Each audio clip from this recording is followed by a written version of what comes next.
सुनत ही जीव मुक्त होई जाई, राम नाम बल संशय नाई। पर ब्रह्म सोहि राम स्वरूपा, परम तत्व स्वरूप अनूपा। राम नाम भव जल निधि तारक, साधुन जन के पाप निवारक। राम नाम को राम प्रकाशे, शक्ति अनेक दिशो अधनाशे। परम पूज्य श्री भाई जी श्री हनुमान प्रसाद जी पोदार से साधकों ने जिज्ञासा रखी कि भाई जी, क्या वास्तव में ये नाम पापों को नष्ट करने वाला है? क्या राम राम राम पुकारने से किए गए पाप तत्काल नष्ट हो जाते हैं? जय श्री हरि। पूज्य गुरुदेव के चरणों में बारंबार प्रणाम। पूज्य भाई जी कहते हैं कि भगवान के नाम पे बल पर पाप नहीं हो सकता, पाप का नाश ही होता है। क्या सूर्य के प्रकाश के बल पर अंधकार फैलाया जा सकता है?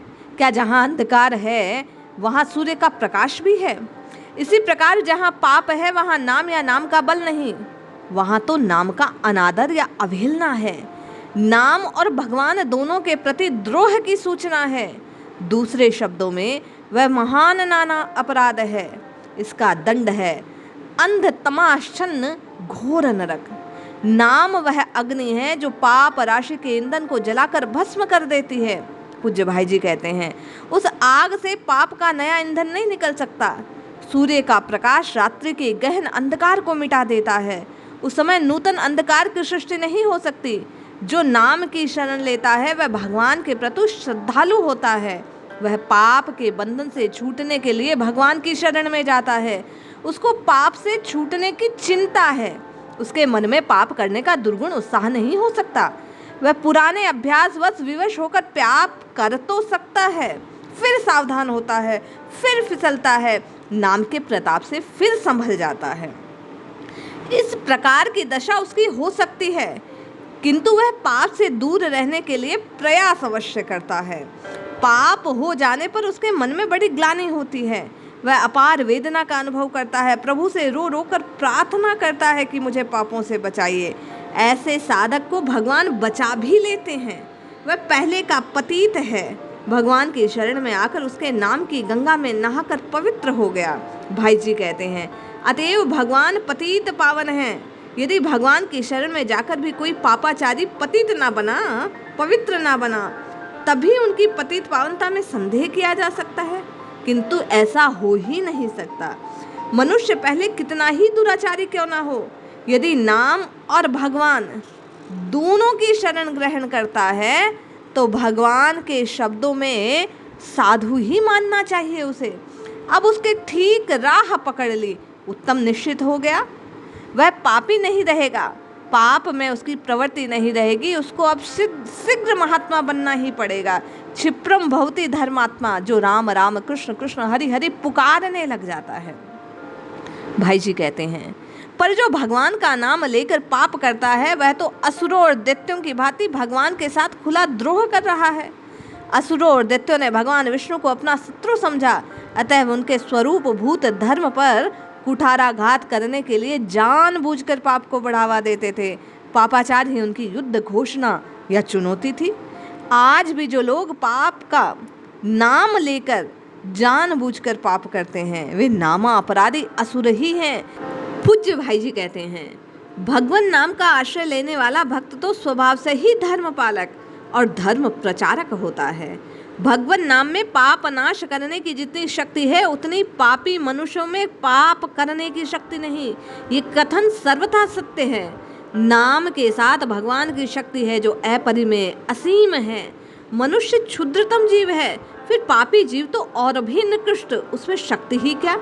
इससे यह समझना चाहिए कि नाम की शक्ति बहुत बड़ी है, उससे हमारा उद्धार हो जाएगा।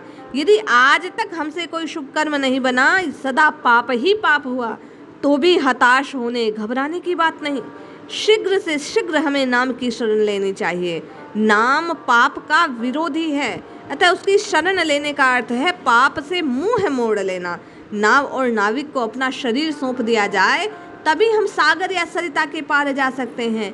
एक पैर जमीन पर एक नाव में रखें तो गिरकर डूबना ही है। इसी प्रकार नाम को पूर्णतया आत्मसमर्पण करने वाला ही नाम का बल रखता है। नाम और पाप दोनों को चाहने वाला डूबता है। वास्तव में पाप को चाहने वाला नाम का मखौल उड़ाता है वह नाम का बल मानता ही नहीं। जो पूर्णतया नामनिष्ठ हो उसके समस्त पाप भस्म हो जाते हैं, चाहे वह जानबूझकर किए गए हों या अनजाने में। भाई जी कहते हैं, नाम लेने से किसी विधि की अपेक्षा नहीं। हंसी, भय, क्रोध, द्वेष, काम, स्नेह कैसे भी लिया जाए, नाम से उसके पूर्वकृत पाप अवश्य नष्ट होते हैं। परंतु जब वह अपना यह पेशा बना लेता है, पाप करूंगा, नाम लेकर नष्ट कर दूंगा, तब वह नामा अपराधी हो जाता है। उस दशा में नामा अपराध नामक नूतन और बड़ा भयंकर पाप लग बैठता है, उसको डुबो देता है। इससे बचाने वाला कोई नहीं भाई। कारण के संयोग मिल जाने पर कार्य हो जाता है। हंसी, मजाक, क्रोध, द्वेष में किसी के शरीर में आग की चिंगारी छुआ दी जाए तो उसमें जलन होगी ही। बालक को विष के गुण का गान नहीं, उसके प्रभाव में उसकी श्रद्धा या विश्वास नहीं, किंतु उसे खाने पर मृत्यु तो अवश्य होगी। इसी प्रकार नामों उच्चारण मात्र से पाप का नाश होता है, भले वह हंसी से, भय से, द्वेष से कैसे भी लिया जाए। अनिच्छा से या मन को बातों में लगाकर रखने पर यदि भोजन करते हैं तब भी भूख मिटती ही है। इसी प्रकार अन्य मनस होकर भी नाम लेने से पाप का नाश होगा ही होगा। हाँ, जब हम पाप करके नाम से उसे मिटा देने की भावना रखकर बार बार नाम लेते हैं, पाप करते हैं, तो यह नवीन अपराध बनता है, नामा अपराध होता है। ये समस्त पापों से बढ़कर है। नामा अपराध से छुटकारा भी तभी मिलता है जब पाप से सर्वथा बचे रहने और भविष्य में नामा अपराध न करने की दृढ़ प्रतिज्ञा करके मन में एकनिष्ठ होकर भगवान के नामों का अधिक से अधिक जप किया जाए, क्योंकि नाम अपराध से मुक्त करने की शक्ति केवल और केवल हरि के नाम में है। इसलिए पाप से बचते हुए केवल और केवल श्रद्धा और विश्वास से हरि का नाम लीजिए, निश्चय ही पूर्वकृत पाप नष्ट होंगे, प्रभु की प्राप्ति होगी। जय श्री हरि।